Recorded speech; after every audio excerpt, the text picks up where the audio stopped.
If Beale Street Could Talk by James Baldwin. We're starting on page 190.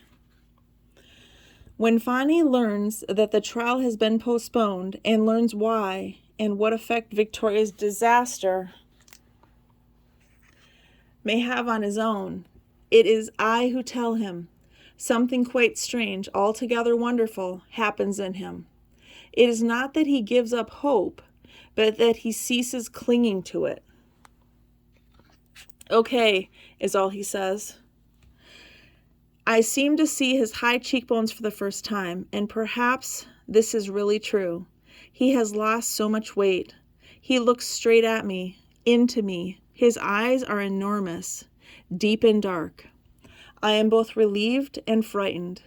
He has moved, not away from me, but he has moved. He is standing in a place where I am not. And he asks me, staring at me with those charged, enormous eyes, "You all right?" "Yes, I'm all right." "The baby all right?" "Yes, the baby is fine." He grins. It is, somehow, a shock.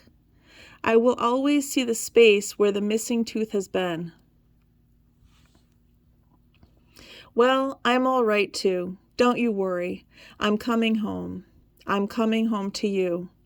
I want you in my arms. I want your arms around me. I've got to hold our baby in my arms. It's got to be. You keep the faith. He grins again, and everything inside me moves. Oh, love, love. Don't you worry, I'll be home. He grins again and stands and salutes me.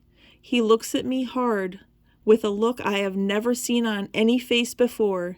He touches himself briefly.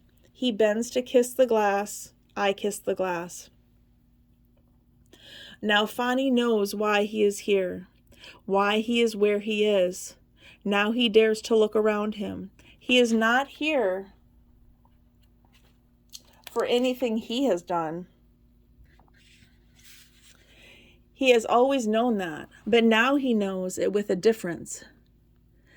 At meals, in the showers, up and down the stairs, in the evening, just before everyone is locked in again, he looks at the others. He listens. What have they done? Not much. To do much is to have the power to place these people where they are and keep them where they are. These captive men are the hidden price for a hidden lie. The righteous must be able to locate the damned. To do much is to have the power and the necessity to dictate to the damned. But that, thinks Fonny, works both ways. You're in or you're out. Okay. I see, mofos. You won't hang me.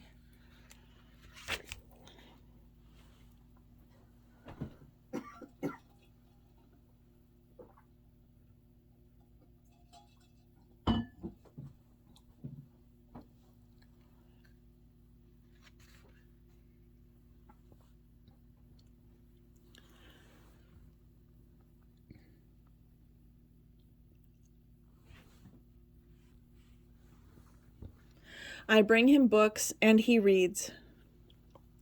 We manage to get him paper and he sketches. Now that he knows where he is, he begins to talk to the men, making himself, so to speak, at home. He knows that anything may happen to him here, but since he knows it, he can no longer turn his back. He has to face it, even taunt it, play with it, dare. He is placed in solitary for refusing to be raped. He loses a tooth again and almost loses an eye. Something hardens in him. Something changes forever. His tears freeze in his belly, but he has leapt from the promontory of despair. He is fighting for his life. He sees his baby's face before him. He has an appointment he must keep, and he will be here. He swears it. Sitting in the crap, sweating and stinking, when the baby gets here. Hayward arranges the possibility of bail for Fonny, but it is high, and here comes the summertime. On a day that I will never forget, Pedrocito drove me home from the Spanish restaurant, and heavy, I got to my chair and I sat down. The baby was restless, and I was scared. It was almost time. I was so tired. I almost wanted to die. For a long time, because he was in solitary, I had not been able to see Fonny. I had seen him on this day. He was so skinny. He was so bruised. I almost cried out. To whom? Where? I saw this question in Fonny's enormous, slanted black eyes. Eyes that burned now, like the eyes of a prophet. Yet, when he grinned, I saw, all over again, my lover, as though for the first time. We got to get some meat on your bones, I said. Lord have mercy. Speak up, I can't hear you. But he said it with a smile. We almost got the money to bail you out. I figured you would. We sat and we just looked at each other. We were making love to each other through all the glass and stone and steel. Listen, I'll soon be out. I'm coming home because I'm glad I came. Can you dig that? I watched his eyes. Yes, I said. Now, I'm an artisan, he said, like a cat who makes tables. I don't like the word artist. Maybe I never did. I sure the freak don't know what it means. I'm a cat who works from his balls with his hand. I know what it's about now. I think I really do. Even if I go under, but I don't think I will now. He is very far from me. He is with me, but he is very far away. And now he always will be. Where you lead me, I said, I'll follow. He laughed. Baby, baby, baby, I love you. And I'm going to build us a table, and a whole lot of folks going to be eating off of it for a long, long time to come. From my chair, I looked out the window over these dreadful streets. The baby asked, Is there not one righteous among them? And kicked, but with a tremendous difference. And I knew that my time was almost on me. I remember that I looked at my watch. It was 20 to 8. I was alone, but I knew that someone soon would be coming through the door. The baby kicked again, and I caught my breath and almost cried, and the phone rang. I crossed the room, heavy, and I picked it up. Hello? Hello, Tish? This is Adrian. How are you, Adrian? Tish, have you seen my father? Is Frank there? Her voice almost knocked me down. I had never heard such terror. No, why? When did you see him last? Why? I haven't seen him. I know he's seen Joseph, but I haven't seen him. Adrian was weeping. It sounded horrible over the phone. Adrian, what's the matter? What's the matter? And I remember that at that moment, everything stood still. The sun didn't move, and the earth didn't move, and the sky stared down, waiting, and I put my hand on my heart to make it start beating again. Adrian, Tish, my daddy was fired from his job 2 days ago. They said he was stealing, and they threatened to put him in jail. And he was all upset because of Fonny and all, and he was drunk when he came home, and he cursed everybody out. And then he went out the door, and ain't nobody seen him since. Tish, don't you know where my father is? Adrian, baby, I don't. I swear to God, I don't. I haven't seen him. Tish, I know you don't like me. Adrian, you and me, we had a little fight, but that's all right. That's normal. That don't mean I don't like you. I would surely never do anything to hurt you. You're Fonny's sister, and I love him.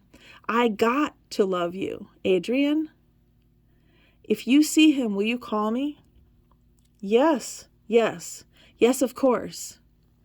Please, please, please, I'm scared, said Adrian in a low, different, altogether tone of voice, and she hung up. I put down the phone and the key turned in the lock, and Mama came in. Tish, what's the matter with you? I got back to my chair and I sat down in it. That was Adrian. She's looking for Frank. She said that he was fired from his job and that he was real upset. And Adrian, that poor child sounds like she's gone to pieces, Mama. And we stared at each other. My mother's face was as still as the sky. Has Daddy seen him? I don't know. But Frank ain't been by here.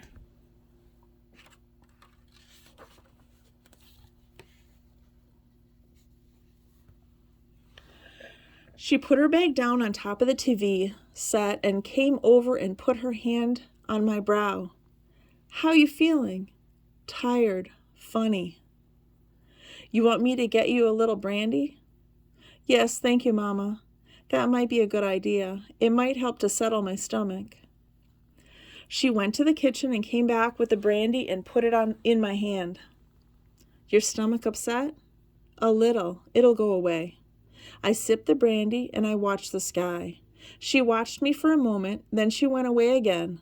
I watched the sky. It was as though it had something to say to me. I was in some strange place, alone. Everything was still. Even the baby was still. Sharon came back. You see Fonny today? Yes. And how was he? He's beautiful. They beat him up, but they didn't beat him. If you see what I mean, he's beautiful. But I was so tired, I remember that I could hardly speak. Something was about to happen to me. That was what I felt, sitting in that chair, watching the sky. And I couldn't move. All I could do was wait. Until my change comes. I think Ernestine's got the rest of the money, Sharon said, and smiled, from her actress. Before I could say anything, the doorbell rang and Sharon went to the door. Something in her voice at the door made me stand straight up, and I dropped the brandy glass on the floor. I still remember Sharon's face. She was standing behind my father, and I remember my father's face. Frank had been found, he told us, way, way, way up the river, in the woods, sitting in his car with the doors locked and the motor running. I sat down in my chair. Does Fonny know? I don't think so, not yet. He won't know till morning. I've got to tell him. You can't get there till morning, daughter. Joseph sat down. Sharon asked me sharply, How you feeling, Tish? I opened my mouth to say, I don't know. What? When I opened my mouth, I couldn't catch my breath. Everything disappeared except my mother's eyes. An incredible intelligence charged the air between us. Then all I could see was Fonny. And then I screamed. And my time had come. Fonny is working on the wood, on the stone, whistling, smiling. And from far away, but coming nearer, the baby cries and cries and cries and cries and cries and cries and cries and cries. Cries like it means to wake the dead. Columbus Day, October the 12th, 1973. St. Paul de Venice.